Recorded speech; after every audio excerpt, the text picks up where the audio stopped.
नमस्कार दोस्तों, स्वागत है आप सभी का हमारे YouTube चैनल सत्येंद्र गुरुजी पे। दोस्तों, इस वीडियो में आपको बताएंगे रीजनिंग के 15 अति महत्वपूर्ण प्रश्न के बारे में, इसीलिए आप लोग वीडियो के अंत तक जरूर बने रहिएगा। इस वीडियो में आपको किस तरीके के प्रश्न के बारे में बताएंगे दोस्तों, जैसे कि प्रश्न हम लोग के सामने दिया है। प्रश्न है यहाँ पर शिशु, पिता और पुरुष, ये तीनों के बीच में सही बेनारे कौन सा बनेगा यही बताना है। इसके लिए 4 ऑप्शन दी गई है। और भी प्रश्न है, विषम की पहचान करें, यहाँ पर 4 ऑप्शन दी गई है, इनमें से कौन सा विषम है यही बताना है। और भी प्रश्न है, जिस प्रकार 17 का रिलेशन 102 के साथ में है, सेम रिलेशन 23 का क्वेश्चन मार्क में साथ में है। और ये क्वेश्चन मार्क यानी कि खाली खाली स्थान पे कौन सा नंबर आएगा।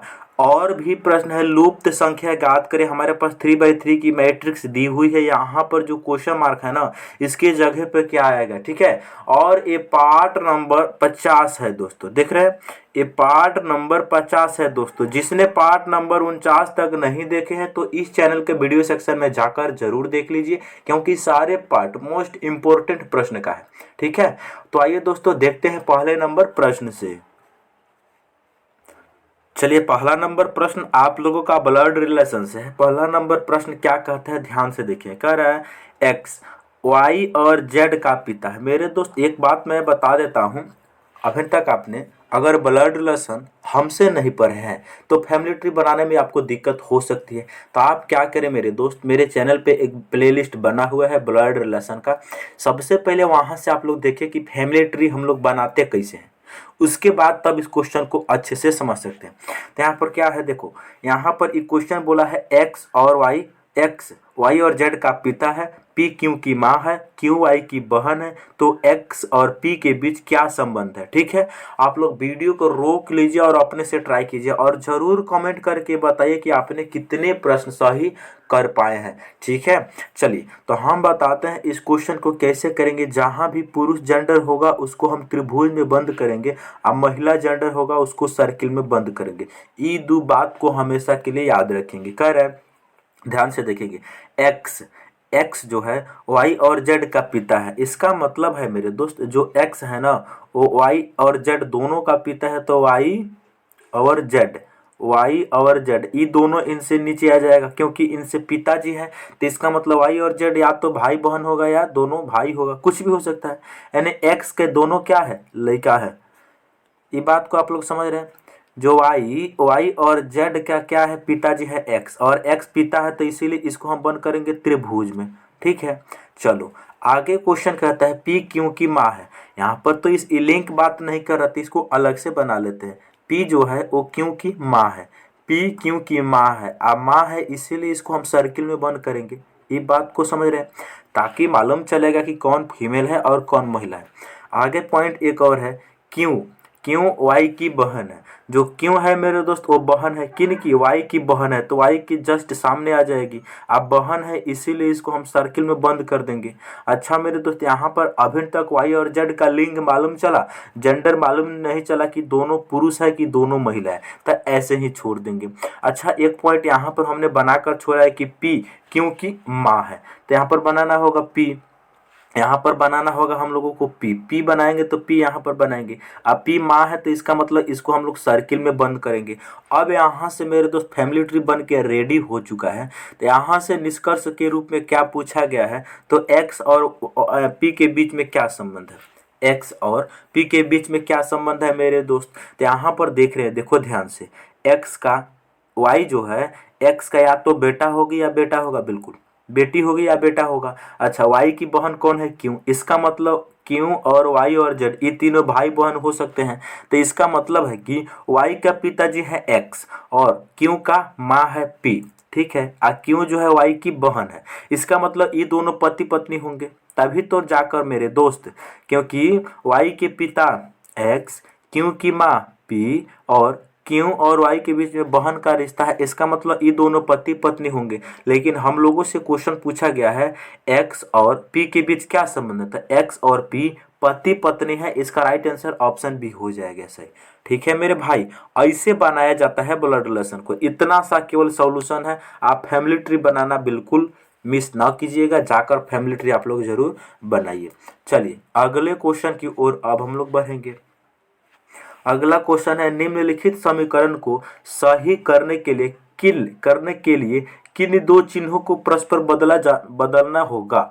यहाँ पर ये हमारे पास जो समीकरण दी गई है, इन समीकरण को सॉल्व करने के लिए कौन से इन दो ऑप्शन को आपस में चेंज कर दिया जाए ताकि आंसर हम लोगों का देते। तो यहाँ पर देखो, जैसे मान लेते हैं कि अगर ऑप्शन ए हमारा सही है तो यहाँ पर ऑप्शन ए के अकॉर्डिंग क्या कहता है, जहाँ भाग है उसकी जगह भाग और माइनस को आपस में बदलना है। जहाँ भी भाग है उसके जगह पे लेना है माइनस, और जहाँ भी माइनस है उसके जगह पे लेना है भाग। बस इस ऑप्शन ए का यही मतलब है। तो यहाँ पर देखेंगे कि क्या है, 63 है, उसके बाद में भागा है, तो भागा के जगह पर हम लोग लेंगे -7, प्लस ज्यों का त्यों रहेगा, बाकी सिंबल ज्यों का त्यों रहेगा, +5, उसके बाद गुना 3, ठीक है। उसके बाद माइनस कितना 46, और उसके बाद बराबर में कितना है 2, नहीं माइनस के जगह पे हमें भाग लेंगे मेरे दोस्त, माइनस के जगह पे हम तो भाग लेंगे 46, ठीक है। उसके बाद बराबर में कितना दिया है, 2 दिया है। अच्छा मेरे दोस्त, जब ये न्यू समीकरण बन गया तो इसको हम सॉल्व करने के लिए बोडमास का यूज करते हैं, और बोडमास के अकॉर्डिंग इनको सबसे पहले क्या किया जाएगा, सबसे पहले बी से ब्रैकेट, ओ से अब डी से डिवाइड, उसके बाद मल्टीप्लाई, उसके बाद एडिशन, तब जाकर सब्ट्रैक्शन। तो इसमें मेरे दोस्त सबसे पहले भाग का काम होगा। तो यहाँ भाग का काम होगा, 3 और 46 के बीच में भागा दिया गया है। ये बताइए मेरे दोस्त, 3 और 46 के बीच में भाग का काम करना है।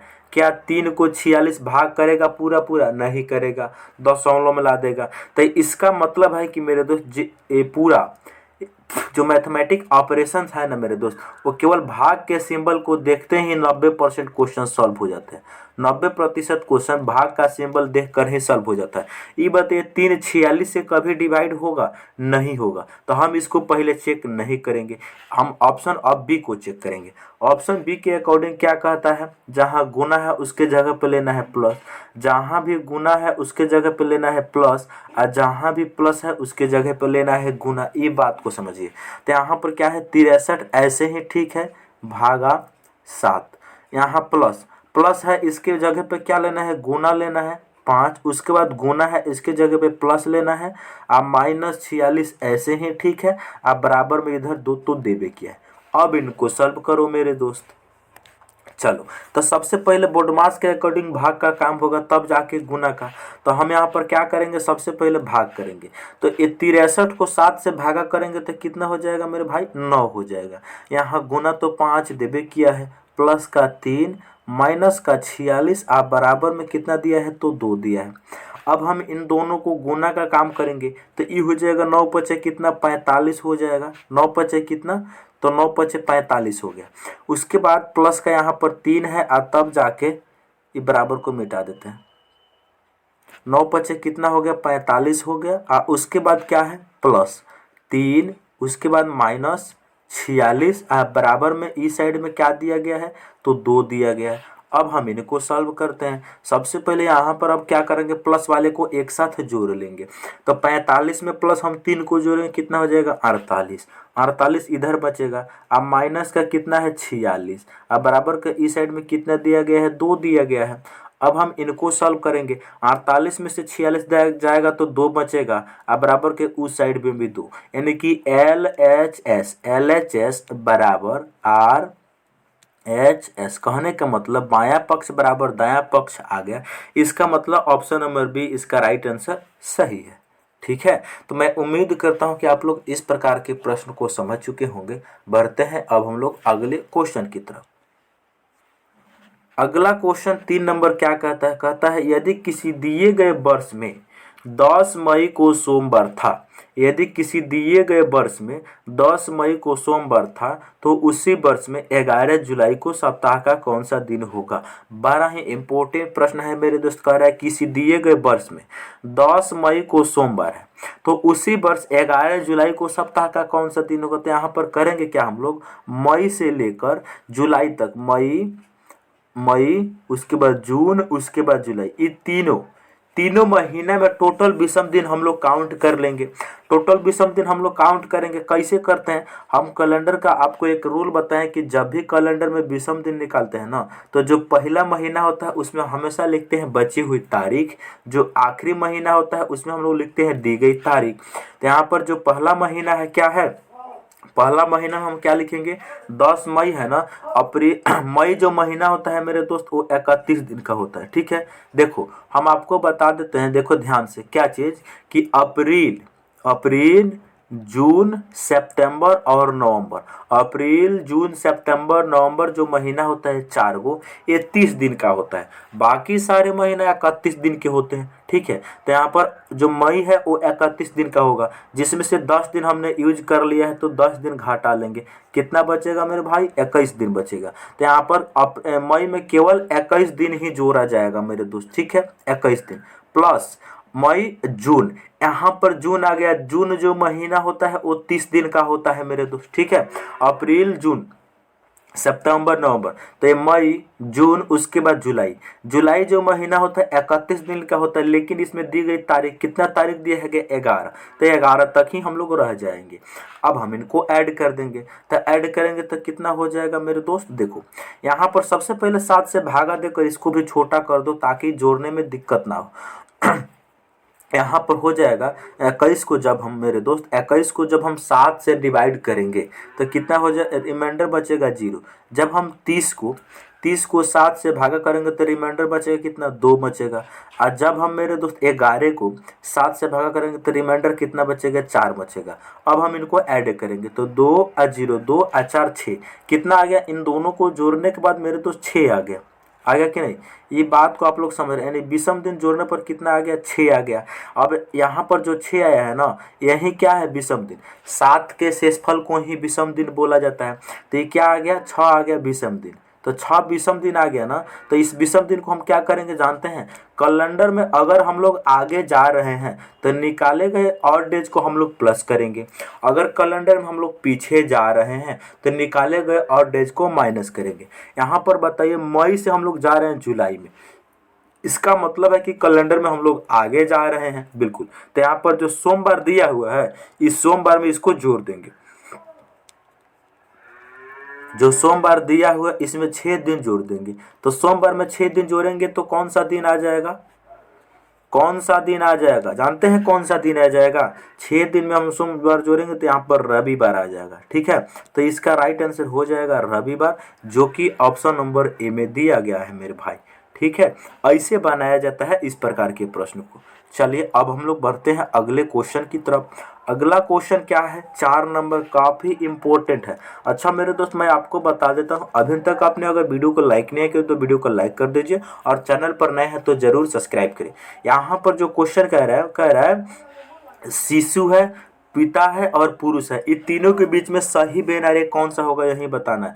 यहाँ पर देखेंगे जितना भी पिता होते हैं सभी पिता क्या होते हैं, पुरुष होते हैं, यानी सारे पिता क्या होते हैं, पुरुष होते हैं। इनका बीच में ऑल का रिलेशन है। अच्छा, शिशु और पिता के बीच में नो का रिलेशन है, और शिशु और पुरुष के बीच में सम का रिलेशन है। क्यों, क्योंकि कुछ शिशु पुरुष होते हैं और कुछ पुरुष शिशु होते हैं, और कुछ शिशु महिला हो सकती है, इसीलिए इनके बीच में सम का रिलेशन है। तो इसका जो वेन आरेख बनेगा ना वो ऐसे बनेगा, सारे पिता पुरुष होते हैं, सारे पिता पुरुष होते हैं, ठीक है। तो यहाँ पर इसका वेन डायग्राम बनेगा, ई बन जाएगा पिता का, पी से पिता। अच्छा, ई बन जाएगा सारे पिताजी होते हैं वो क्या होते हैं, पुरुष होते हैं। तो पुरुष को हमने पी यूं से डिनोट कर दे रहे हैं, सारे पिता पुरुष हो गए। अच्छा, जो कुछ पिता है ना वो शिशु होते हैं, तो एक शिशु का बना दो ऐसा। तो ऐसा बेनारे कौन सा बना है भाई, ऐसा ऑप्शन नंबर बी बना है, इसीलिए इसका राइट आंसर ऑप्शन बी हो जाएगा। कुल मिलाकर ऐसा, समझ रहे हैं, क्योंकि इसका मतलब हुआ, इस बेनारे का मतलब हुआ कि इतना जो भाग है ना, इतना कुछ पुरुष शिशु है और कुछ शिशु पुरुष है।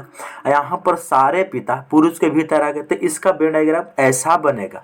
चलिए अगले क्वेश्चन की ओर अब हम लोग चलेंगे मेरे दोस्त। अगला क्वेश्चन क्या है, उस सही विकल्प को चुनिए जो दिए गए शब्दों की व्यवस्था को उनके अंग्रेजी शब्दकोश के अनुसार दर्शाता है। हमारे पास ये 5 वर्ड दिया गया है, इन 5 वर्ड को डिक्शनरी के अनुसार अरेंज करना है। डिक्शनरी में होता है क्या, जिस प्रकार अल्फ़ाबेट में जो पहले अक्षर आता है उसे पहले लिखा जाता है, जो बाद में आता है उसे बाद में लिखा जाता है। सिमिलरली उसको हमें अल्फा डिक्शनरी के अनुसार रीअरेंज कर देना है मेरे दोस्त। और देख रहे हैं एसएससी CHSL टीयर 1 15/3/2023 के शिफ्ट 2 में इस प्रश्न को पूछा है। तो यहाँ पर हम लोग करेंगे क्या, ध्यान से आप लोग देखिएगा। यहाँ पर जो वर्ड दिया गया है, इस वर्ड में सबसे पहले हम देखेंगे कि सबसे पहले कौन आता है और सबसे बाद में कौन आता है। तो यहाँ पर देख रहे हैं इस वर्ड में एडी, सब में एडी कॉमन है, तो जो कॉमन है उसके बेस पर तो हम नहीं बता सकते हैं कि पहले कौन आएगा, तो एडी को तो भूल जाना है। उसके बाद देखो मेरे दोस्त, यहाँ पर पहला जो वर्ड दिया गया उसमें भी है, दूसरा वर्ड दिया है उसमें भी है, तीसरा वर्ड दिया है उसमें भी है, चौथा वर्ड दिया है उसमें एम है, पांचवा वर्ड दिया गया है उसमें दिया है ओ। ये बताइए भी एम ओ में सबसे पहले कौन आता है, तो सबसे पहले एम आता है, तो चौथा जो वर्ड है वो आ जाएगा पहले। उसके बाद में ओ आता है, तो ओ वाला वर्ड कौन है, पांचवा, तो पांचवा आ जाएगा दूसरे नंबर पे। अच्छा मेरे तो हमारे पास बचा पहला, दूसरा और तीसरा बचा। यहाँ पर भी है, तो भी के अकॉर्डिंग हम नहीं बता सकते। उसके बाद भी के बाद में पहला वर्ड में ए है, दूसरा वर्ड में आई है, तीसरा वर्ड में आई है, तो ए और आई में सबसे पहले कौन आता है, तो सबसे पहले ए आता है, तो इसका मतलब पहला जो वर्ड है वो आ जाएगा। अब देखो दूसरा और तीसरा में कंपेयर करो, दूसरा में आई के बाद लेटर सी है और तीसरा में आई के बाद लेटर एस है। ये बताइए पहले सी आता है कि पहले एस आता है, तो पहले सी आता है, तो इसका मतलब है कि दूसरा वर्ड पहले उस आ जाएगा पहले और तब जाकर आएगा तीसरा। ऐसा कौन सा ऑप्शन में दिया है, 4 5 1 2 3, ऑप्शन नंबर बी इसका राइट आंसर हो गया। तो मैं उम्मीद करता हूं कि आप लोग इस क्वेश्चन को समझ चुके होंगे मेरे दोस्त। अब हम लोग बढ़ेंगे अगले क्वेश्चन की तरफ। अगला क्वेश्चन क्या है, विषम की पहचान करें। हमारे पास 4 ऑप्शन दी गई है, इसमें से 3 किसी न किसी प्रकार से सेम लॉजिक को फॉलो कर रहे होंगे, एक जो होगा अलग होगा। यही बताना है कि कौन सा अलग है। तो सबसे पहले यहाँ पर विषम की पहचान करने का मतलब इसमें चेक करेंगे कैसे। देखो एन से के कैसे बना है, एन का स्थान होता है 14, के का होता है 11, -3 किया गया है। अच्छा यहाँ देखेंगे के से एच कैसे बना, यहाँ भी -3 किया गया, क्योंकि के का स्थान होता है 11, 8 का होता है 3, 11 से 8 बना -3। उसके बाद एच से ई बना, एच का स्थान होता है अल्फाबेट में 8, ई का होता है 5, यहाँ भी -3 हुआ है। सिमिलरली मेरे दोस्त यहाँ पर हम लोग देखेंगे, देखो अंग्रेजी वर्णमाला में एक्स का स्थान होता है 14 और एक्स का स्थान होता है 24, यू का स्थान होता है 21, तो 24 से 21 बना -3। अच्छा यहाँ यू का स्थान होता है 21, एस का होता है 19, तो 21 से 19 बना, 21 से 19 बना -2। अच्छा मेरे भाई यहाँ देखेंगे कि एस से ओ बना है, एस से ओ बना, एस का स्थान 19, ओ का 15, 19 से 15 बना -4 किया गया। अच्छा तीसरे वर्ड में देखेंगे कि एम से जे बना है, एम का स्थान होता है 13 और जे का 10, 13 से 10 बना -3 हुआ। यहाँ देखेंगे जे से जी कैसे बना, जे का जो स्थान होता है 10, जी का होता है 7, 10 से 7 बना -3 हुआ। यहाँ देखेंगे कि जी से डी बना है, जी से क्या बना है मेरे भाई, डी बना है, जी का स्थान 7, डी का 4, तो यहाँ भी -3 हुआ। सिमिलरली यहाँ देखेंगे कि डब्ल्यू से टी बना -3, टी से क्यू बना -3, क्यू से एन बना -3। इसका मतलब है कि सारे वर्ड में -3 हुआ है, जबकि ऑप्शन नंबर बी में ऐसा बात नहीं है, यही सबसे अलग हो जाएगा। ठीक है, चलिए अगले क्वेश्चन की ओर अब हम लोग बढ़ेंगे। अगला क्वेश्चन क्या है, श्रृंखला को पूरा करना है। हमारे पास एक सीरीज दी हुई है, यहाँ पर क्वेश्चन मार्क के जगह पे क्या आएगा यही बताना है। तो यहाँ पर सबसे पहले देखेंगे कि यहाँ पर क्या है, बी है, उसके बाद में क्या है, ई है, बी उसके बाद ई है, उसके बाद यहाँ पर डी और एच है, यहाँ पर है क्वेश्चन मार्क। ठीक है, उसके बाद में क्या है, एच और एन है, उसके बाद में क्या है, जे और क्यू है। यहाँ पर चेक करना है कि इनमें सबसे अलग कौन होगा। तो यहाँ पर क्वेश्चन मार्क की जगह क्या आएगा यही बताना है। तो यहाँ पर हम लोग देखेंगे कि बी से डी बना है, बी का स्थान 2 होता है, डी का स्थान 4 होता है, तो 2 से 4 बना प्लस का, 2 से 4 बना प्लस का 2 हुआ है। अच्छा मेरे भाई यहाँ देखें कि डी में कितना प्लस करे कि क्वेश्चन मार्क आ जाए, और जो क्वेश्चन मार्क के जगह पे है उसमें कितना प्लस करे कि एच आ जाए। तो यहाँ पर डी से डी का 4, एच का 8, इसका मतलब बीच में कहीं 6 रहा होगा। तो यहाँ डी में अगर हम +2 अपने मन से कर देते हैं, तो डी में +2 अपने मन से करते हैं, देखते हैं क्या क्वेश्चन को बना रहा है कि नहीं। तो डी का स्थान होता है 4, 4 में 2 जोड़ेंगे 6 और छठा लेटर हो जाएगा एफ। ठीक है। अच्छा, एफ से हम एच को बनाते हैं, तो एफ का जो स्थान होता है वो 6 होता है, एच का स्थान 8 होता है, इसका मतलब यहाँ भी प्लस का 2 सही हो गया। अब देखो मेरे भाई, एच से जे बना, यहाँ भी प्लस का 2 हो गया, यानी सारे लेटर में प्लस का 2 करने से बन जा रहा है। अब हम चेक करेंगे सेकंड लेटर, वो ऑप्शन सही होगा जो एफ से शुरू हो, तो एफ से दो ऑप्शन, दो गो सही है, तो चेक करना पड़ेगा सेकंड लेटर। यहाँ देखो ई से एच कैसे बना, ई का स्थान 5, एच का स्थान होता है 8, 5 से 8 बना है, प्लस का 3 किया गया।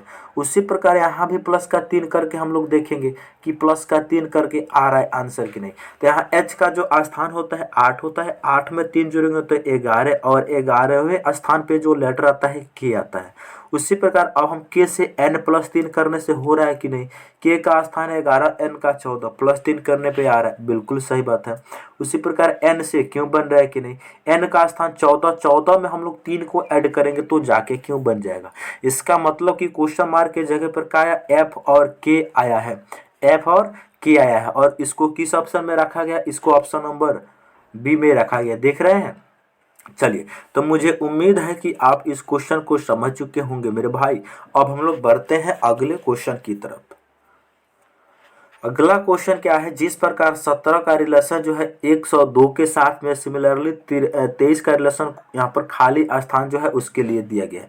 तो यहाँ पर 4 ऑप्शन दी गई है। तो सबसे पहले देखेंगे कि 17 जो दिया है इनसे 102 हम लोग कैसे बना सकते हैं। उसी प्रकार आगे हम लोग देखेंगे कि आगे क्या पूछा गया है। आगे हम लोगों से पूछा गया है तो 23 का संबंध बताना है, क्वेश्चन मार्क, क्वेश्चन मार्क यानी खाली, खाली का मतलब ही हुआ क्वेश्चन मार्क। चलेंगे तो यहाँ पर देखेंगे कि 17 से 102 बना, 17 से 102 बना, 17 गुना 6, 17 गुना 6 हम लोग कर देंगे तो 102 बन जाएगा। कितना आसान पूछ लिया। अगर ऐसा बात है तो 23 को 6 से गुना करने पर आंसर आ जाना चाहिए। 23 गुना 6 करके देखो, 36 की 18 के 8 हासिल कितना 1, 6 दूनी 12 और 1 कितना 13, 129 इस प्रश्न का राइट आंसर हो जाएगा, और ऑप्शन सी में दिया गया है। ठीक है। चलिए, तो उम्मीद है कि आप इसको भी समझ चुके होंगे। अगले क्वेश्चन की तरफ अब हम लोग बढ़ेंगे। अगला क्वेश्चन काफी इंपॉर्टेंट, लुप्त संख्या ज्ञात करें, लुप्त संख्या ज्ञात करें। देखो, ये 3x3 की मैट्रिक्स दी हुई है, यानी 3 रो में और 3 कॉलम में। यहाँ पर जो मैट्रिक्स दी हुई है, इस मैट्रिक्स में क्वेश्चन मार्क के जगह पे बताना है कि क्या आएगा यहाँ पर। तो इसमें हम लोग क्या करेंगे, ध्यान से देखना। यहाँ पर सबसे पहले देखेंगे कि यहाँ पर देख रहे, ये मैट्रिक्स जो है ये ऐसे सॉल्व होगा। क्यों, क्योंकि इन दोनों का यूज करके इसको बनाया गया तभी ये 12 है, इन दोनों का यूज करके इनको बनाया गया तभी 12 है। तो उसी प्रकार इन दोनों का यूज करेंगे तो इतना बन सकता है। चलेंगे तो यहाँ पर हम लोग देखेंगे क्या मेरे दोस्त, ध्यान से देखेंगे। यहाँ पर क्या लिखा हुआ है 7, यहाँ पर क्या लिखा हुआ है 2 लिखा है। तो ये जो 7 लिखा है ना, यहाँ पर 2 है तो इसीलिए इसको यहाँ पर 2 लिखा है, यहाँ पर क्या लिखा है 2, इसीलिए इसको 2 बार हम लोग गुना करेंगे तो 7 गुना 7 कितना हो जाएगा, 49 हो जाएगा। ये बात को समझ रहे हैं। यहाँ पर 8 लिखा हुआ है, यहाँ पर 3 लिखा हुआ है, तो 8 को 3 बार गुना करने पर क्या 512 आ रहा है, यही चेक करना है। 8 गुना 8 गुना 8, 3 बार गुना करने पर बिल्कुल 512 आता है, क्योंकि 8 का क्यूब्स 512 होता है। उसी प्रकार मेरे दोस्त यहाँ पर जो क्वेश्चन मार्क है ना, इसके जगह पे क्या आएगा यही समझाना है। तो सबसे पहले देखेंगे जो 1331 होता है एक्चुअल में 11 का क्यूब होता है। हम लोग जानते हैं 11 का क्यूब होता है, ये बात सबको ही जानता है। और जब 11 का क्यूब होता है तो आसान हो गया। यहाँ पर क्वेश्चन मार्क के जगह पर क्या आना चाहिए, 3 आना चाहिए। क्यों, क्योंकि 11 को जब हम लोग 3 बार गुना करेंगे तभी जाकर 1331 बनाएगा। तो इसका मतलब क्वेश्चन मार्क की जगह पर क्या आ गया, 3 आ गया।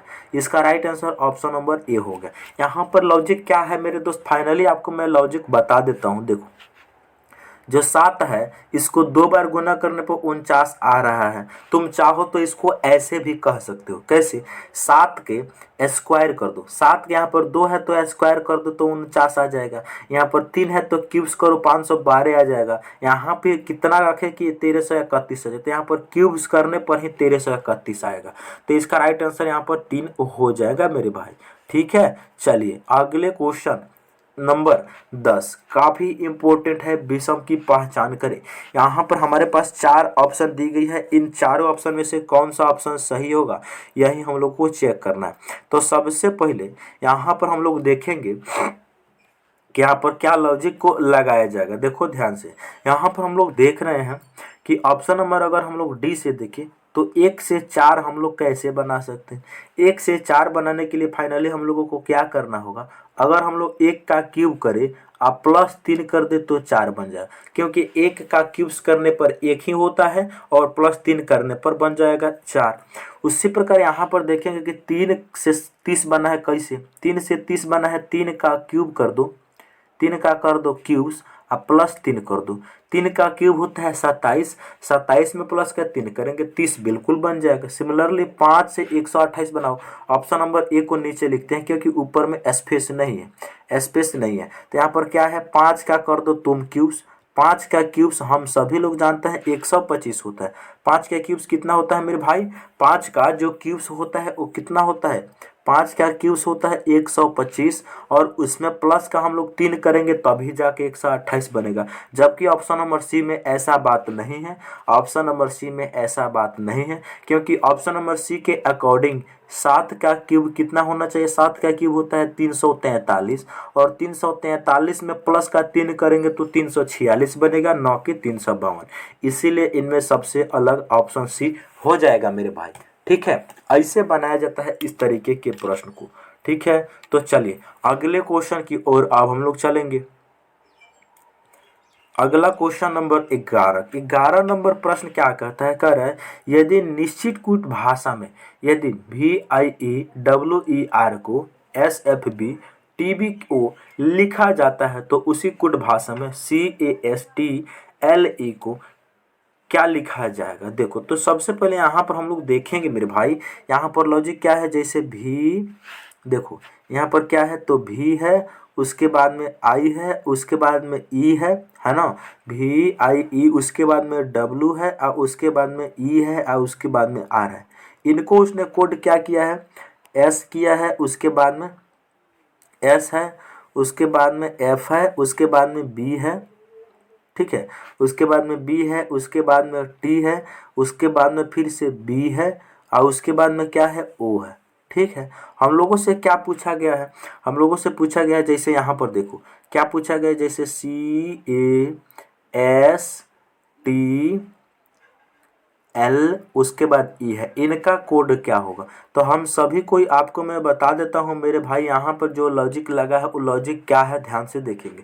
यहाँ भी से एस कैसे बना है इसको चेक करो, जो भी है इनसे एस कैसे बना है चेक करो। जो भी का स्थान होता है मेरे भाई, भी का जो स्थान होता है वो होता है 22, एस का स्थान होता है 19, 22 से 19 बनाया गया है, -3 किया गया है। अच्छा, आई का जो स्थान होता है अंग्रेजी वर्णमाला में 9 होता है, एफ का 6 होता है, 9 से 6 बना -3। यहाँ देखेंगे मेरे भाई, कलर को चेंज कर ले, क्या कलर को चेंज कर ले, अच्छा नहीं दिख रहा है, बिल्कुल चेंज कर लेते हैं कलर को, कलर को बिल्कुल चेंज कर लो मेरे भाई। यहाँ क्या किया गया, -3, यहाँ भी हुआ है -3। ये बात सब कोई जान समझ गया कैसे किए हैं, क्या इसमें लॉजिक है, इसको भी आप लोगों ने समझ रखा है। यहाँ देखेंगे अंग्रेजी वर्णमाला में जो ई का स्थान होता है 5 और बी का 2, 5 से 2 बना -3। यहाँ देखेंगे W से T बना, अंग्रेजी वर्णमाला में W 23 B T 20 पे होता है तो यहाँ भी -3। यहाँ फिर से E से B बना -3। यहाँ देखेंगे R का स्थान होता है 18, O का होता है 15, 18 से 15 बना, यहाँ भी -3। ये बात सब कोई समझ गया है कि सारे लेटर में -3 कर देना है, बस सारे लेटर में -3 कर देना है, जितना भी लेटर है सारे लेटर में -3 कर दो।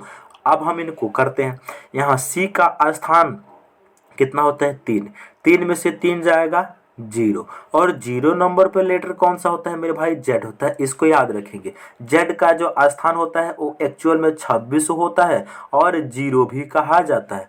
Z का स्थान 26 और 0 दोनों होता है। उसी प्रकार A का स्थान कितना होता है 1, 1 में से 3 घटेगा क्या बचेगा, 1 में से 3 घटेगा -2 बचेगा। ठीक है। आई माइनस कर दो, क्या दर्शाता है कि 26 में से इसे घटा लो, क्योंकि अल्फ़ाबेट में टोटल 26 लेटर होता है। तो 26 में से -2 करेंगे तो कितना हो जाएगा 24, और 24वें स्थान पे जो लेटर होता है वो एक्स होता है। ठीक है, यहाँ देखो एस का स्थान होता है 19, 19 में से 3 घटेगा कितना बचेगा 16, 16वां लेटर पी होता है। अच्छा, टी का स्थान होता है मेरे भाई कितना, टी का जो स्थान होता है 20, 20 में से 3 जाएगा तो 17, 17वां लेटर क्यों।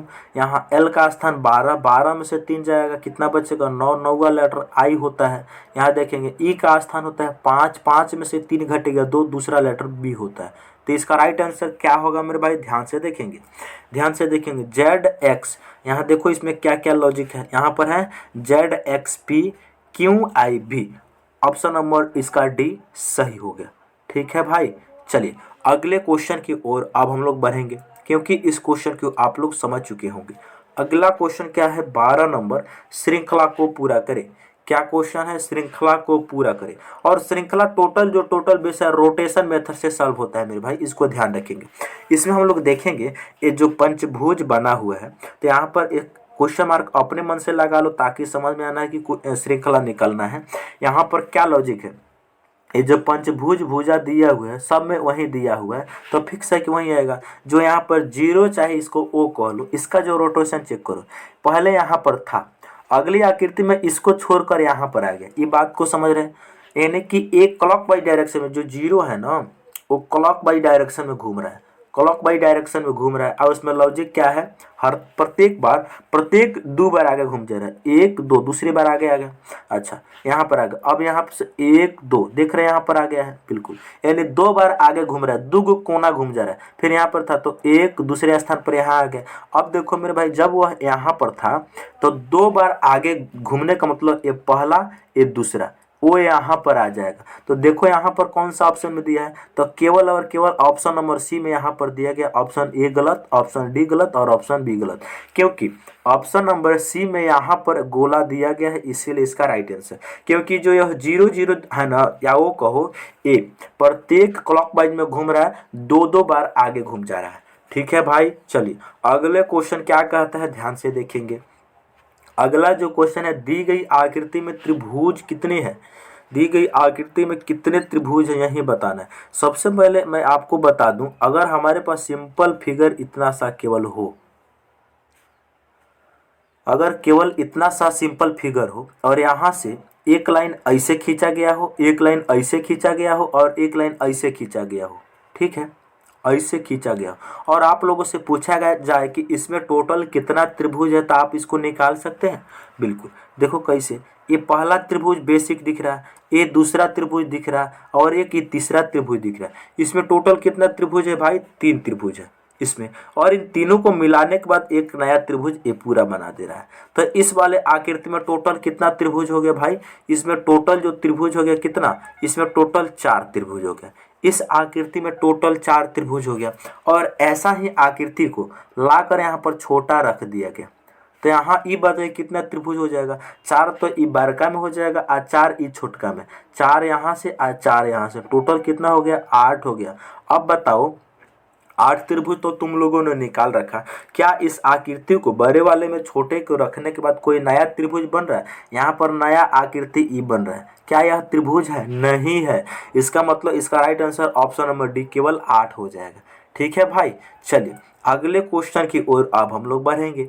अगला क्वेश्चन क्या कहता है, अगला क्वेश्चन है 14 नंबर, काफी इंपॉर्टेंट है, इसको ध्यान से देखेंगे मेरे भाई।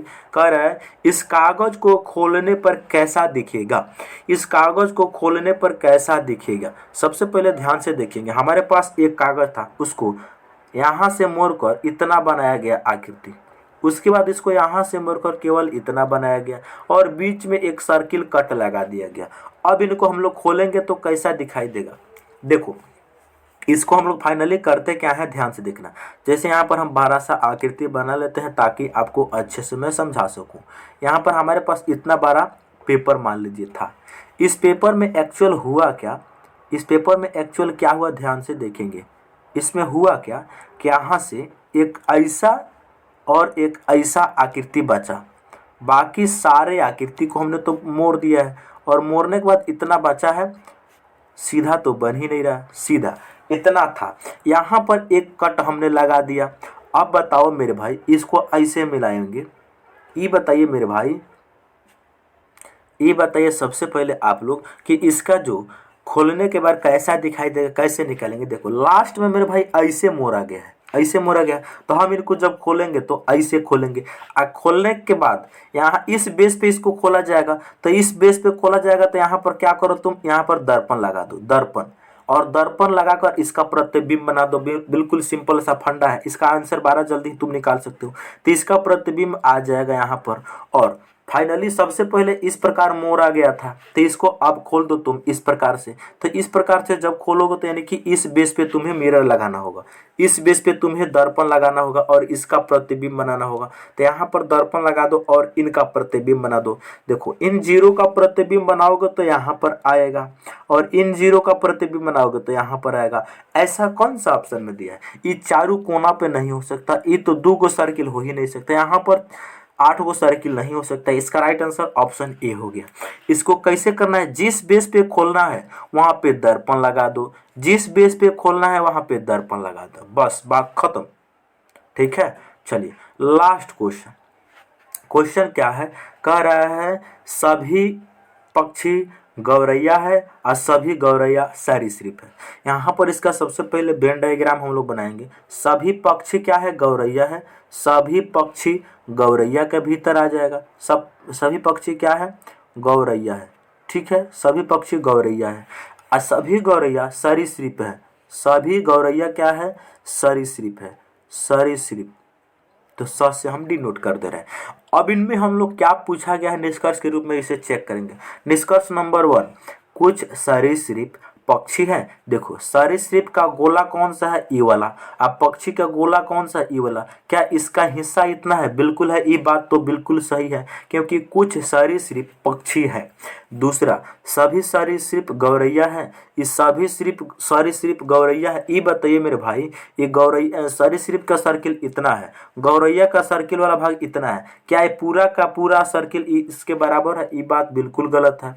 दूसरा, सभी पक्षी सरीसृप है, इतना देखो ये पक्षी का इतना गोला क्या सारे सरीसृप के भीतर में आ जा रहा है, बिल्कुल आ जा रहा है, तो ये बात बिल्कुल सही है। तो इसका राइट आंसर क्या हो जाएगा, पहला और तीसरा सही है। निष्कर्ष 1 और 3 दोनों अनुसरण करते हैं ऑप्शन नंबर बी। ठीक है भाई, चलिए तो मैं उम्मीद करता हूं कि आप लोग इस क्वेश्चन को जरूर समझ लिए होंगे, और अभी तक आपने जो भी मेरे भाई वीडियो को अगर लाइक नहीं किए हैं तो लाइक करें, और चैनल पर नए हैं तो जरूर सब्सक्राइब करें। साथ ही साथ बेल आइकन को ऑन कर लीजिए, ताकि मैं जब वीडियो डालूं तो नोटिफिकेशन सबसे पहले आपके पास पहुंचे। ओके दोस्तों, मिलते हैं अगले वीडियो में।